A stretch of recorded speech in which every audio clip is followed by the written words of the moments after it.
Olá, crianças! Tudo bem com vocês? Eu sou a professora Andrieda. Estou aqui para conversar com a turma do terceiro ano. A nossa matéria é Língua Portuguesa. O nosso conteúdo hoje é uma nova sequência didática. Avisos e recados, palavras que comunicam. Então, para lembrar vocês, nós estamos utilizando o livro Aprender Sempre, volume 2. Então, vamos ler a descrição, dessa nossa sequência didática. O que ela vai nos trazer? Acompanhe a leitura comigo. Avisos e recados, palavras que comunicam. Nessa sequência didática, você vai descobrir novos aspectos dos textos do campo da vida cotidiana. Comunicar-se com clareza e precisão é uma habilidade primordial para a vida em sociedade. É através do diálogo que construímos nossas regras de convívio social, criamos e mantemos vínculos saudáveis. Você já escreveu recados para alguém? Já encontrou avisos nos lugares por onde passou? Nessa sequência didática, você terá a oportunidade de conhecer melhor estes dois tipos de texto e produzir com seus colegas um novo meio de comunicação para a escola. Então vamos dar uma olhada melhor para aquilo que está querendo nos dizer? Então, quando nós falamos, que são textos do campo de vida cotidiana, aqui, ó, textos do campo de vida cotidiana, nós estamos querendo dizer que são textos que é do nosso dia a dia, que são textos que fazem parte da nossa rotina. Outra coisa importante que ele fala é que comunicar com clareza e precisão é uma habilidade primordial. O que seria uma habilidade primordial? Era uma habilidade que é muito importante. Por quê? Se eu quero me comunicar com as pessoas, elas têm que entender o que eu falo. Não é simplesmente falar, a outra pessoa precisa entender para que haja comunicação.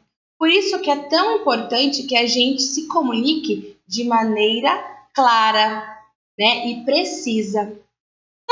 A partir de hoje, nós vamos ver esses dois tipos de texto, tanto a carta como o recado, e como eles vão nos ajudar a desenvolver essa habilidade de comunicação.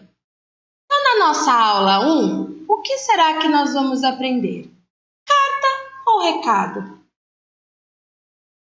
Nessa aula, você vai ler uma cantiga popular que fala sobre carta e recado e discutir o que sabe sobre esses tipos de texto.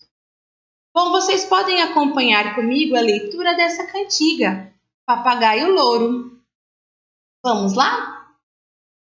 Papagaio Louro, papagaio louro do bico dourado, mande essa cartinha para o meu namorado.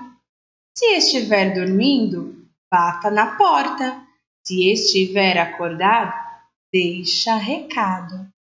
Aqui nós temos, uma pessoa que escreveu uma carta para o namorado e resolveu pedir para o papagaio louro levar para ela. Bom, então aqui nós vamos grifar os tipos de texto que nós vamos estudar. Então aqui, ó, papagaio louro do bico dourado.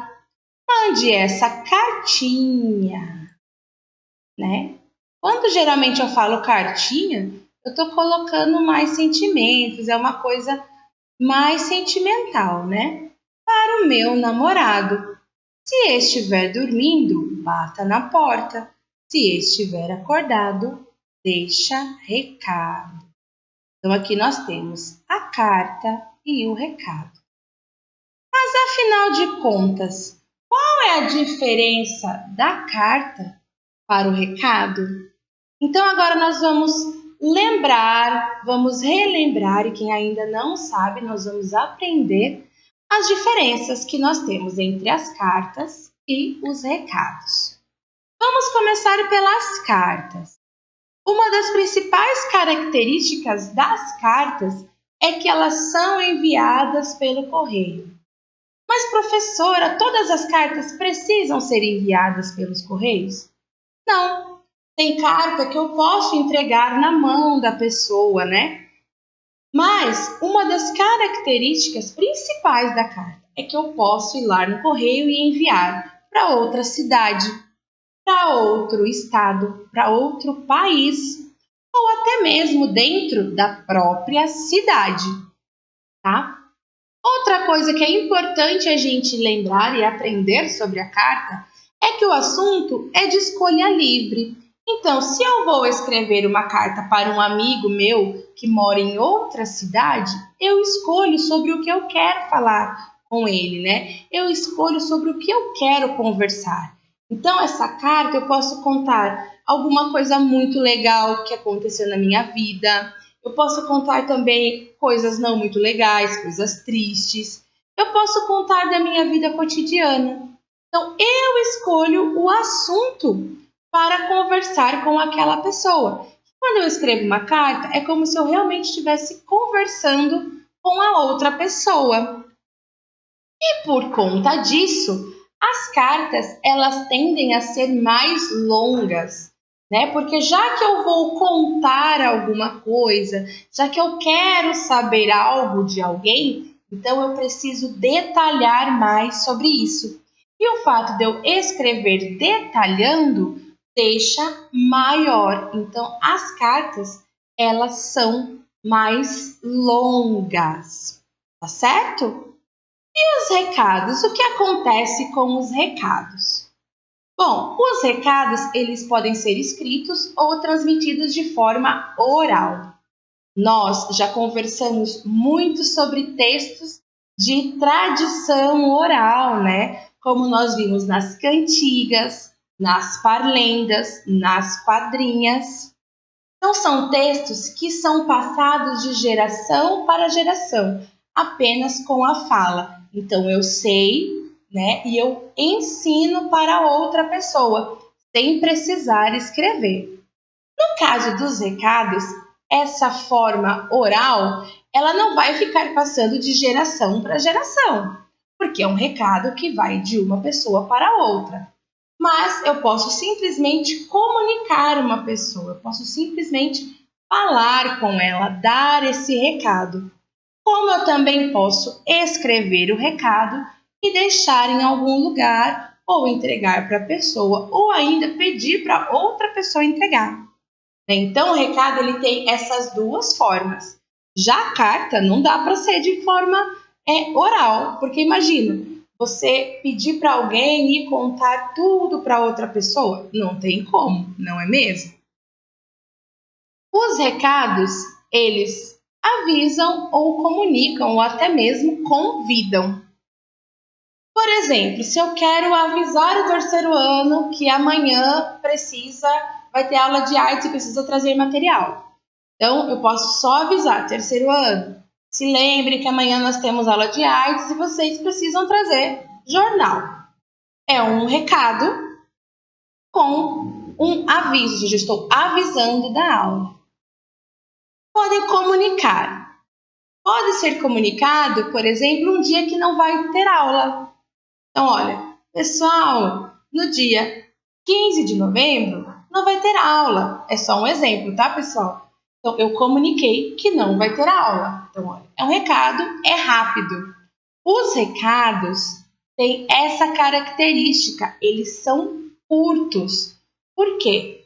Esse aviso ou essa comunicação, ela precisa ser clara e objetiva. Não adianta eu ficar escrevendo um texto longo só para dar um recado curto para a pessoa. Então, o recado ele precisa ser curto, tá certo? Mas afinal de contas, se eu olhar para as cartas e eu olhar para os recados, o que eles vão ter de parecido, de semelhante, de comum? Uma das coisas é que eles são escritos em primeira pessoa, eu ou nós. Como assim, professora?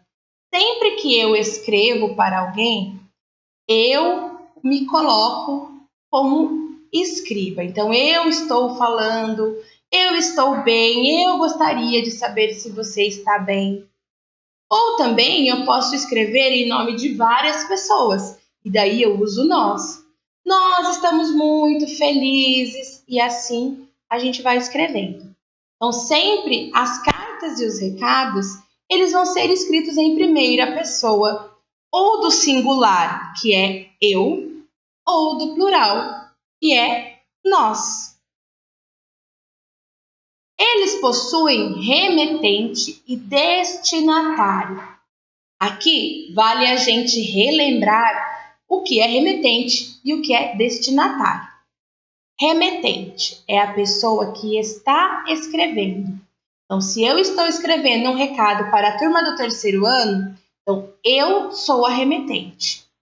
E destinatário, ou seja, é onde vai o destino dessa carta ou desse recado. Então, ó, destinatário é quem recebe, remetente, quem escreve, destinatário, quem recebe. Ok, pessoal? Bom, e eles também são textos da vida cotidiana. Por quê? Porque recado e carta a gente está sempre escrevendo. As cartas, né, que a gente tem mais costume de escrever, não são cartas que a gente manda para outro estado, mas a gente sempre está escrevendo carta e recado. Então, são dois textos que eles estão no meio da nossa vida e às vezes a gente nem percebe. E eles estão ali no nosso dia a dia. Tá certo, pessoal? Então, essa nossa sequência didática, ela vai mostrar pra gente, agora, mais para frente, nas próximas aulas, como que cada um vai funcionar a carta e o recado. Tá certo, pessoal? Eu espero que vocês tenham gostado da nossa aula e eu vou ficando por aqui. Vejo vocês na próxima aula. Tchau, tchau, pessoal!